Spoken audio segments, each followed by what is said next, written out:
เคลื่อนที่สู่เขตธงไทยลีไปเฮ็ดหน้าที่อยู่ชายแดนแสนไกล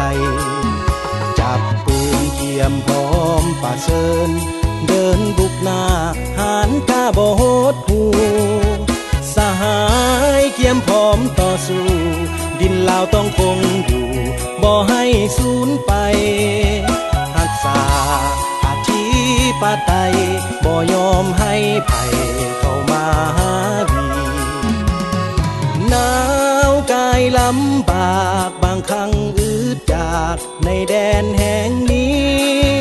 ต้องทนเฮ็ดตามหน้าที่ปกป้องชีวิตพี่น้องพงพันธุ์ให้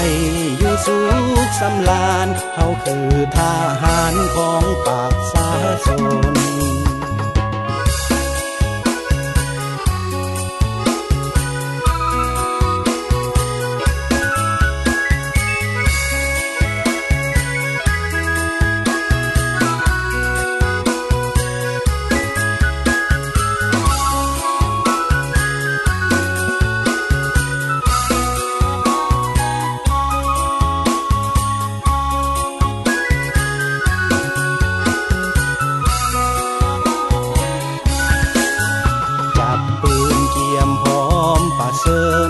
เดินบุกหน้า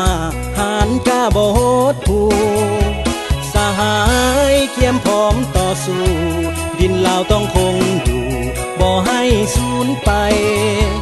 รักษาอธิปไตยบ่ยอมให้ไผเข้ามาหาวีวอนลมพัดเป่าไล่ความมองเศร้าให้ลาวเหืองสีพัดความในใจที่มีบอกเพื่อนน้องพี่ให้เขาได้ฟังวันหนึ่งภาระเบาบางคนอยู่แนวหลังเฮาคอยพบกัน